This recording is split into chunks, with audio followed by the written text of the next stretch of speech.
নমস্কার বন্ধুরা, রিনার রান্নাঘরে আপনাদের সকলকে স্বাগত। প্রতিদিনের মতন আজকেও শেয়ার করতে চলেছি একটি ভিন্ন স্বাদের রেসিপি। আজকের রেসিপি নিরামিষি আলুর দম ও পালং শাকের কচুরি। প্রথমে গ্যাসের ওভেনে কড়াইটাকে চাপিয়ে দিয়ে তাতে পরিমাণ মতো তেল দিয়ে আলুগুলোকে ভেজে নেব।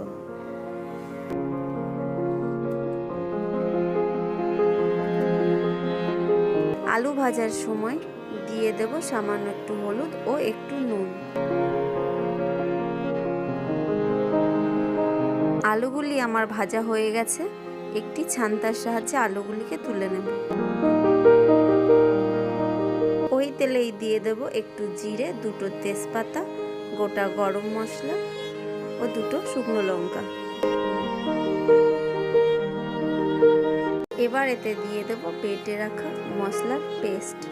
এই পেস্টটিতে আমি নিয়েছি 50 গ্রাম কাজু, দুটো টমেটো, 5টা কাঁচা লঙ্কা ও কিছুটা আদা ও 25 গ্রাম চারমগজ। এইখানে আমি দিয়ে দেব ভেজে রাখা মশলাটি। এই মশলাটির জন্য নিয়েছিলাম 25 গ্রাম পোস্ত, 1 চামচ জিরে, 1 চামচ মৌরি ও কিছুটা গোটা গরম মশলা। আলুগুলো দিয়েছি, এবার ভালো করে নেড়েচেড়ে কষিয়ে নেব। এতে দিয়ে দেব পরিমাণ মতন জল।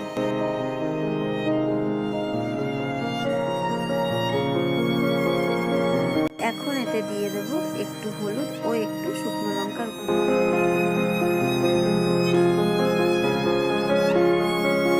এখন আমি আলাদা একটি কড়াইয়ে একটু জল দিয়ে পালং শাকগুলিকে সেদ্ধ করে নেব। এতে দিয়ে দেব সামান্য একটু নুন, যাতে পালং শাকের রঙটা না পাল্টে যায়। পালং শাকগুলি আমার সেদ্ধ হয়ে গেছে, একটি মিক্সিতে পেস্ট করে নেব। এইবার ময়দার ডোটি তৈরি করে নেব। এতে নিয়েছি কিছুটা জিরে গুঁড়ো, কিছুটা ভাজা মশলা গুঁড়ো, কিছুটা লঙ্কা গুঁড়ো ও পরিমাণ মতো নুন, চিনি ও পরিমাণ মতো সাদা তেল। এবার ভালো করে মশলাগুলির সঙ্গে ময়দাটাকে ময়ান করে নেব। আমার ময়দাটাকে ময়ান করা হয়ে গেছে। এবার আমি এতে পালং শাকের পেস্ট ও পরিমাণ মতন জল দিয়ে ভালো করে একটি ডো তৈরি করে নেব।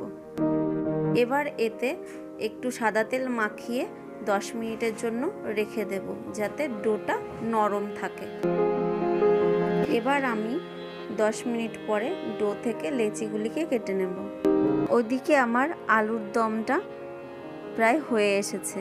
এবার কিছুটা ধনেপাতা কুচি ও একটু গরম মশলা গুঁড়ো দিয়ে নাড়িয়ে নিলেই আমার রান্না এখানে সম্পূর্ণ হয়েছে। বন্ধুরা, এই যে আমার আলুর দমের কালারটা কেমন হয়েছে আপনারা কমেন্ট করে জানাবেন। এবার আমি কড়াইয়ে পরিমাণ মতন তেল দিয়ে গরম করে নেব। আর এখানে আমি কেটে রাখা লেচিগুলিকেও বেলে রেখেছি, সেগুলিকেও একটা একটা করে ভেজে নেব। বন্ধুরা, আমার এই ভিডিওগুলি যদি আপনাদের ভালো লেগে থাকে তাহলে অবশ্যই আমার এই পেজটিকে ফলো করে দেবেন, আর লাইক করবেন, কমেন্ট করবেন ও অন্যান্যদের মধ্যে আমার এই ভিডিওগুলিকে শেয়ার করে দেবেন।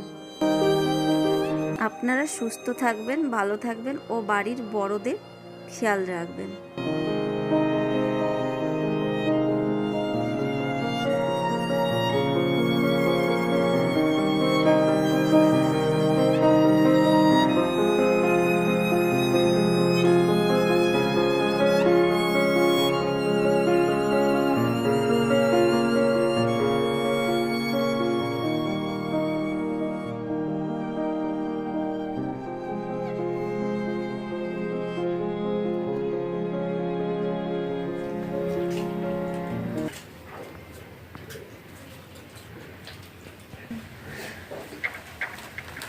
রিতম, কচুরিটা কেমন লাগছে খেতে? পালং শাকের কচুরিটা খুব সুন্দর হয়েছে। খুব সুন্দর হয়েছে পালং শাকের কচুরিটা আর আলুর দমটা। তোমার কেমন লাগছে খেতে রাহুল? হেভি হয়েছে পালং শাকের কচুরিটা আর আলুর দমটা। লাইক কমেন্ট শেয়ার করে দেবেন, এটা ফলো করে দেবেন।